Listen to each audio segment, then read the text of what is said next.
Welcome student, welcome to NEET biology lecture. Student, आज हम NEET biology के session में बायोलॉजिकल क्लासिफिकेशन में आज हम डिस्कस करेंगे कॉन्सेप्ट ऑफ स्पीसीज को। किसको डिस्कस करेंगे? कॉन्सेप्ट ऑफ स्पीसीज को। तो एक्चुअली कॉन्सेप्ट ऑफ स्पीसीज है क्या? डिफरेंट साइंटिस्ट ने स्पीसीज को क्लासीफाई करने के लिए या अनदर वर्ड में बोले कि स्पीसीज को डिस्क्राइब करने के लिए डिफरेंट टाइप्स के कॉन्सेप्ट दिए हैं, जिसको हमें कॉन्सेप्ट ऑफ स्पीसीज में पढ़ना है। इसमें कौन कौन से कॉन्सेप्ट है? फर्स्ट है आपका बायोलॉजिकल कॉन्सेप्ट, सेकंड है टाइपोलॉजिकल कॉन्सेप्ट, एंड थर्ड है स्टैटिक कॉन्सेप्ट, एंड लास्ट है डायनेमिक कॉन्सेप्ट। जिसमें सबसे ज़्यादा इम्पोर्टेंट कौन है? आपका बायोलॉजिकल कॉन्सेप्ट, और आगे जाके आप पढ़ोगे क्या? डायनेमिक कॉन्सेप्ट को। किसको पढ़ोगे आप? डायनेमिक कॉन्सेप्ट को। पर मैक्सिमम टाइम जो आपके एग्जाम में क्वेश्चन आए हुए हैं वो बायोलॉजिकल कॉन्सेप्ट से ही आए हुए हैं, तो ये आपके लिए क्या है, थोड़ा ज़्यादा इम्पॉर्टेंट है। आप इसको थोड़ा ध्यान से देखेंगे, बाकी चीज़ों को भी आप याद रखेंगे, क्योंकि आपके एग्जाम में इससे भी कभी कभार क्वेश्चन आए हुए हैं, पर मैक्सिमम टाइम जो क्वेश्चन आए हुए हैं बायोलॉजिकल कॉन्सेप्ट से ही आए हुए हैं। चलिए स्टार्ट करते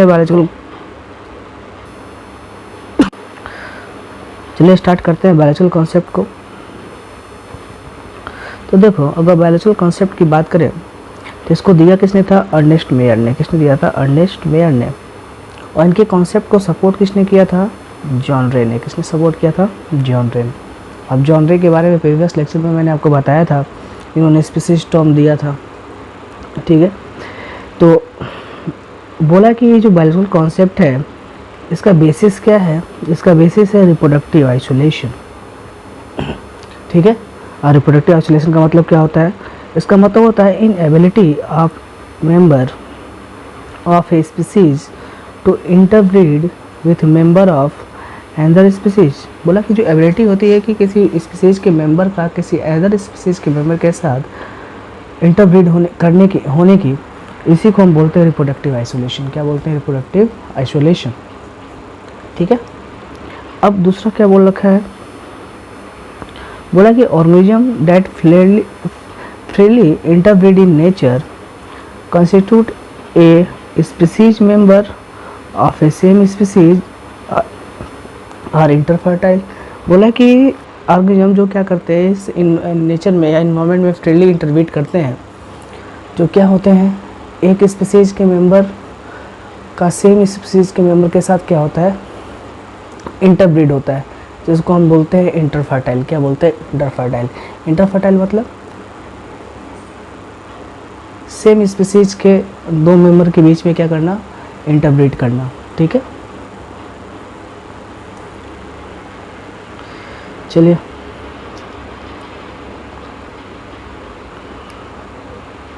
आगे देखें। सेकंड जो था कॉन्सेप्ट उसको हम बोलते हैं टाइपोलॉजिकल कॉन्सेप्ट। क्या बोलते हैं? Typological concept. इसका मतलब इसको किसने दिया था? एरिस्टोटल एंड प्लेटो ने, या आप बोल सकते हो अरस्तु एंड प्लेटो ने। इनके कॉन्सेप्ट के अकॉर्डिंग क्या था कि अगर हम किसी भी स्पीसीज को हम डिस्क्राइब करते हैं, डिस्क्रिप्शन देते हैं, यानी किसी भी स्पीसीज का हम डिस्क्रिप्शन करते हैं, ठीक है, तो वन और more specimen are describe as all they are resemble that specimen, ठीक है। मान लो किसी स्पेसिमेन को हमें डिस्क्राइब करना है या स्पीसीज को डिस्क्राइब करना है, तो उसके जैसे हमें और भी स्पेसिमेन मतलब बोल सकते हो स्पीसीज को डिस्क्राइब करना चाहिए जो इनके जैसे दिखते हो या उनकी जैसे कैरेक्टरिस्टिक उनके होते हो। बट इस कॉन्सेप्ट को क्या किया गया? डिस्कार्ड कर दिया गया। क्यों डिस्कार्ड कर दिया गया? क्योंकि बहुत सारे वेरिएशन प्रेजेंट थे सेम स्पीसीज में और बाकी मेंबर में, जिसको डिस्क्राइब किया गया इस कॉन्सेप्ट के थ्रू, ठीक है, जिसको अरिस्टोटल ने डिस्क्राइब किया था। तो बोला कि जब मान लो कि कोई स्पीसीज है, उसे रिलेटेड उस स्पीसीज को आप डिस्क्राइब कर रहे हो, तो उससे रिलेटेड अगर आप अदर स्पीसीज को भी डिस्क्राइब कर रहे हो, तो हो सकता है कि उसमें बहुत सारे वेरिएशन मिले और मिलते भी हैं, ठीक है। तो ये कॉन्सेप्ट सूटेबल नहीं था डिस्क्रिप्शन के लिए स्पीसीज को, इसलिए इसको क्या किया गया? डिस्कार्ड कर दिया गया।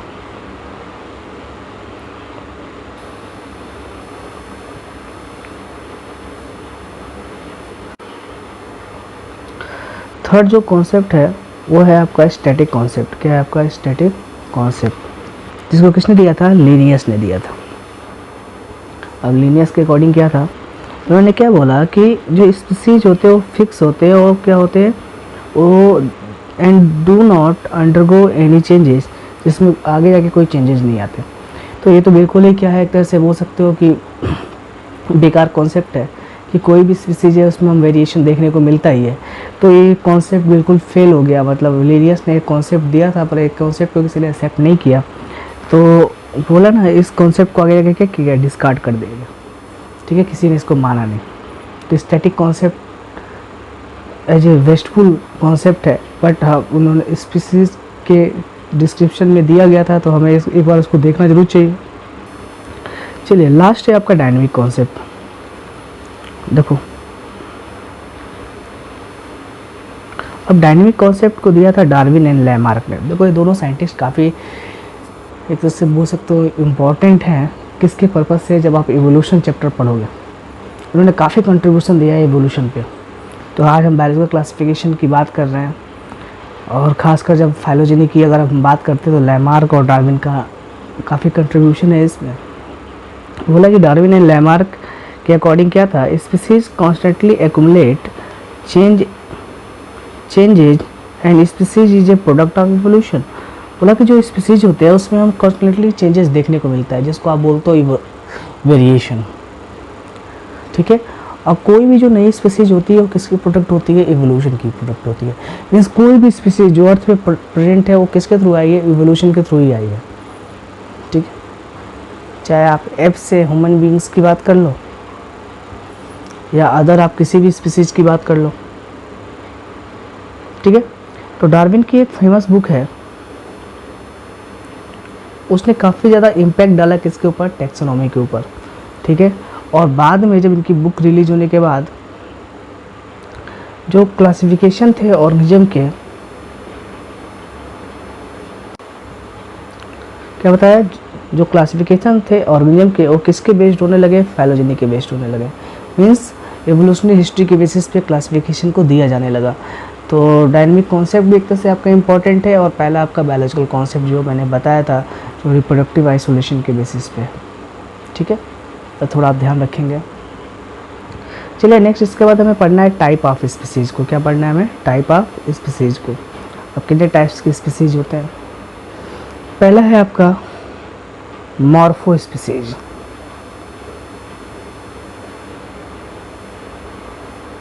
चलो पहले को हम क्या बोलते हैं, मॉर्फो स्पीसीज। बोला है be limited on the basis of morphology. ठीक है, तो मॉर्फो स्पीसीज बोलने में बोला क्या है, लिमिटेड स्पीसीज है। अगर हम मॉर्फोलॉजी के बेसिस पे देखें तो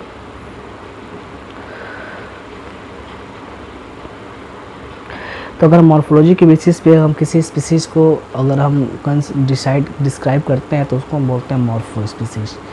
वैसे आगे देखते हैं, नेक्स्ट है टैक्सोनॉमिक स्पीसीज।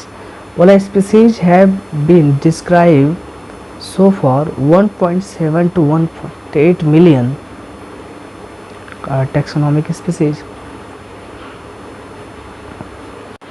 बोला जो स्पीसीज को डिस्क्राइब किया गया है, जो आज 1.7 to 1.8 मिलियन स्पीसीज की बात करते हो, वो कौन से स्पीसीज हैं, आपके टैक्सोनॉमिक स्पीसीज। नेक्स्ट है आपका सिबलिंगिंग स्पीसीज। बोला morphological similar but can not interbreed. बोला क्या होते हैं, मॉर्फोलॉजिकल तो सिमिलर होते हैं पर बट एक दूसरे के साथ क्या हो सकते हैं, उसमें इंटरब्रीडिंग नहीं हो सकती। ठीक है, तो उसको हम बोलते हैं सबलिंगिंग स्पीसीज। बोला है कि फोर्थ कौन है आपका, सिंपैट्रिक स्पीसीज। ये क्या होते हैं, बोला species found in same geographic area. किसी स्पेसिफिक या किसी सेम जियोग्राफिक एरिया में जो स्पीसीज प्रेजेंट होता है उसको हम बोलते हैं सिंपैट्रिक स्पीसीज। तो ये दोनों बहुत आईएमपी है, आपके थर्ड एंड फोर्थ पॉइंट थोड़ा याद रखेंगे, आपके एग्जाम में से क्वेश्चन आएंगे। सिबलिंग स्पीसीज का मतलब जो मॉर्फोलॉजिकल सिमिलर होते हैं पर एक दूसरे के साथ इंटरब्रीड नहीं होते। ठीक है, जो दिखने में एक जैसे होते हैं एक दूसरे का इंटरवीट नहीं करते, उनको हम बोलते हैं सिबलिंगिंग स्पीसीज। और सिम्पेट्रिक स्पीसीज मतलब स्पीसीज जो एक सेम जियोग्राफिक एरिया में प्रेजेंट होते हैं, उसको हम क्या बोलते हैं, सिम्पेट्रिक स्पीसीज। ठीक है, नेक्स्ट है आपका एलोपैट्रिक स्पीसीज। बोला कि species found in different geographical area. ठीक है, यानी स्पीसीज जो कहाँ प्रेजेंट होता है, डिफरेंट जियोग्राफिकल एरिया में प्रेजेंट होते हैं, उनको हम बोलते हैं एलोपैट्रिक स्पीसीज। बोला है कि पैरापैट्रिक स्पीसीज किसको बोलते हैं, species found in zone of transition between exempt,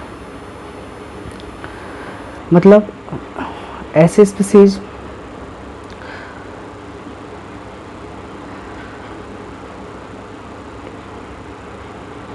जो कहाँ प्रेजेंट होते हैं, कि जैसे आप बोलते हो कि दो डिफरेंट जियोग्राफिकल एरिया के बीच में एक ट्रांजिशनल जोन होता है, जहाँ पे कुछ स्पीसीज क्या होते हैं, प्रेजेंट होते हैं, उनको हम बोलते हैं पैरापैट्रिक स्पीसीज। क्या बोलते हैं, पैरापैट्रिक स्पीसीज। चलिए नेक्स्ट है आपका सिंक्रोनाइज या सिंक्रोनी स्पीसीज। बोला species evolve in same time period, ऐसे स्पीसीज जो एक ही टाइम पीरियड, जो आप पढ़ोगे आगे आप इवोल्यूशन में, ठीक है, जो सेम टाइम पीरियड में अर्थ पे इवोल्यूट हुए हैं, उसको हम बोलते हैं सिंक्रोनिक स्पीसीज। एलोक्रोनिक स्पीसीज मतलब जो डिफरेंट टाइम पीरियड में इवोल्यूट हुए हैं, उसको हम क्या बोलते हैं, एलोक्रोनिक स्पीसीज। बोला गैमो स्पीसीज मतलब सेक्सुअल रिप्रोड्यूसिंग स्पीसीज, ऐसी स्पीसीज।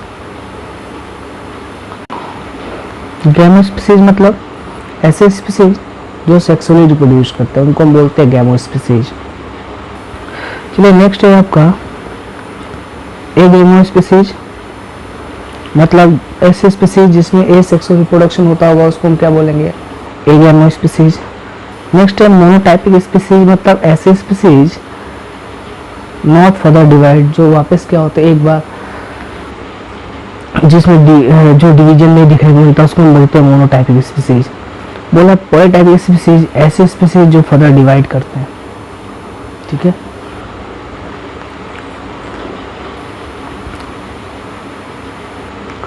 अब डिवाइड इन द सेंस जैसे उसमें सब डिवीजन देखने को मिलता है, जैसे आप बोलते हो स्पीसीज जिसमें हमें कोई फर्दर डिवीजन देखने को नहीं मिलता, तो उनको हम क्या बोलते हैं, मोनोटाइपिक। जिसमें दिखाई देता है उसको हम बोलते हैं पॉलीटाइपिक। जैसे एग्जांपल है ब्रेसिका ओलरेसी, जिसमें आपने सब स्पीसीज पढ़ा है। ठीक है, आपने पढ़ा होगा, कॉलीफ्लावर का भी पढ़ा होगा, नॉन खोल का भी पढ़ा होगा, ठीक है, कैबेज का भी पढ़ा होगा। 3 अलग अलग वैरायटी है ना, क्योंकि आप बोलते हो ना कि नेम क्या है आपका, ब्रेसिका ओलरेसी पहला आपने पढ़ा था। तो ब्रेसिका ओलरेसी क्या है, कई सारे सब डिवीजन प्रेजेंट है, तो उनको हम बोलेंगे पॉलीटाइपिक स्पीसीज। चलिए आगे देखते हैं।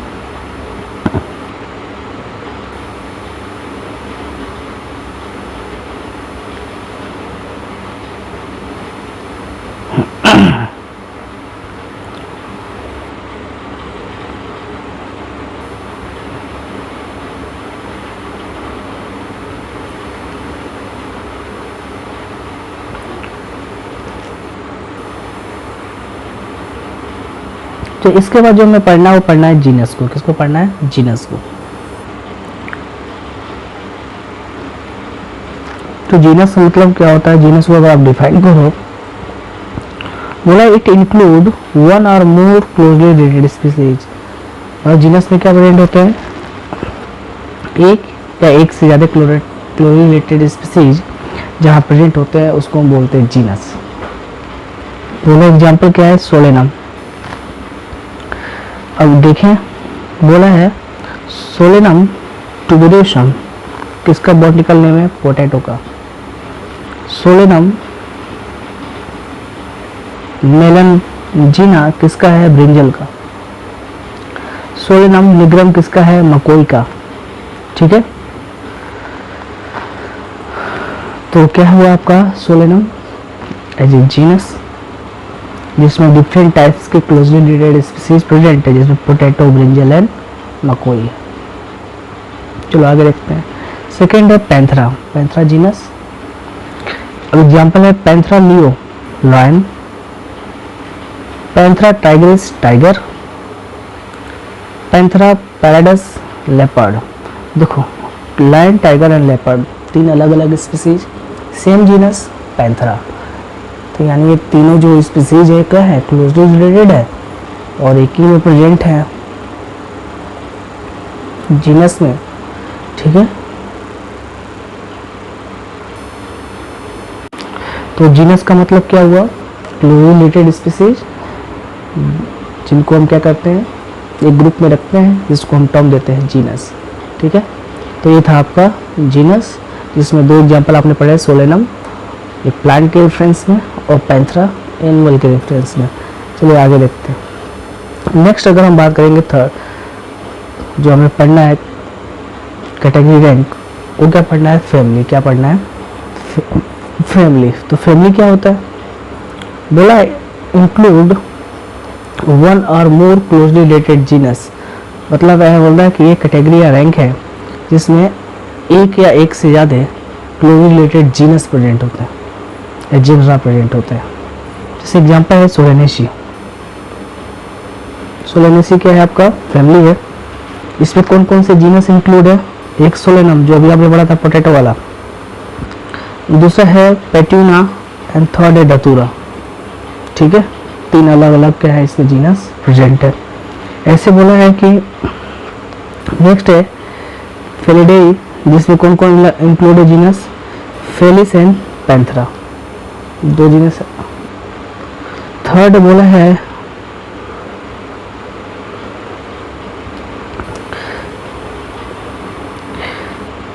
कैनिडेई, जिसमें क्या इंक्लूड है, कैनिस।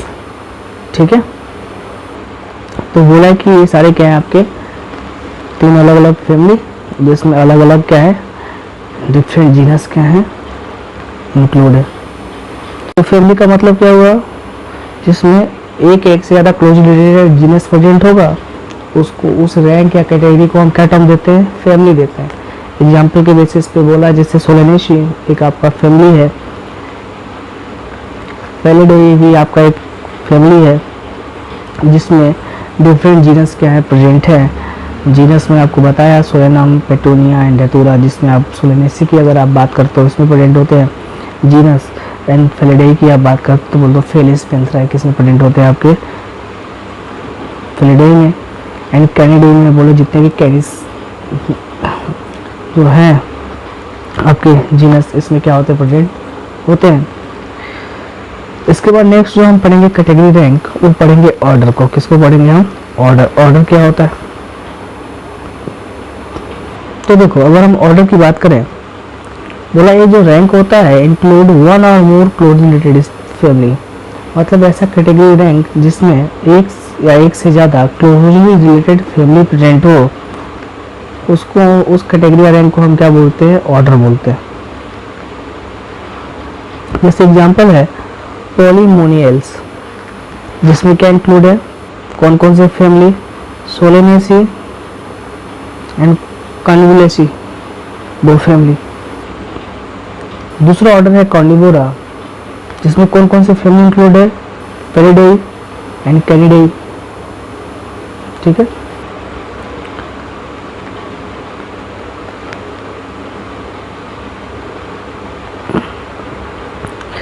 इसके बाद हम जो नेक्स्ट बात करेंगे, इसके बाद जो नेक्स्ट कैटेगरी रैंक की बात करेंगे वो क्या है आपका क्लास। अब क्लास को कैसे डिफाइन करेंगे, तो क्लास क्या कैटेगरी रैंक है या ग्रुप है, आप कुछ भी बोलो, इसमें एक या एक से ज़्यादा क्लोजली रिलेटेड ऑर्डर आते हैं। यानी एक या एक से ज़्यादा क्लोजली रिलेटेड ऑर्डर को हम अगर हम इंक्लूड करते हैं किसी कैटेगरी या रैंक में, उसको हम बोलते हैं क्लास। अब क्लास में एग्जांपल है आपका मैमेलिया, एक क्लास है जिसमें कई सारे ऑर्डर इंक्लूड है, कॉर्निवोरा है, प्राइमेटा है। ठीक है, जिसमें आप बोलते हो मंकी, गोरिल्ला, मैन सारे आते हैं। और कॉर्निवोरा में आप क्या बोलते हो, डॉग है। ठीक है, जितने भी कॉर्निवोर है सारे आते हैं आपके कॉर्निवोरा में, एंड प्राइमेटा में मंकी, गोरिल्ला, मैन आते हैं। तो ओवरऑल ये सारे क्या है, अलग अलग आपके दो ऑर्डर जो हैं वो किसने प्लेस किया गया है, एक सिंगल कैटेगरी में, जिसको हम टर्म देते हैं क्लास। क्या टर्म देते हैं, क्लास। तो क्लास का मतलब एक ग्रुप या कैटेगरी जिसमें एक या एक से ज़्यादा क्लोजली रिलेटेड ऑर्डर क्या है, इंक्लूड हो। ठीक है, उनको हम क्या बोलते हैं, क्लास बोलते हैं। ठीक है, अब नेक्स्ट लेक्चर में हम किसको डिस्कस करेंगे, नेक्स्ट कैटेगरी फाइलम को। किसको डिस्कस करेंगे, फाइलम या डिवीजन को।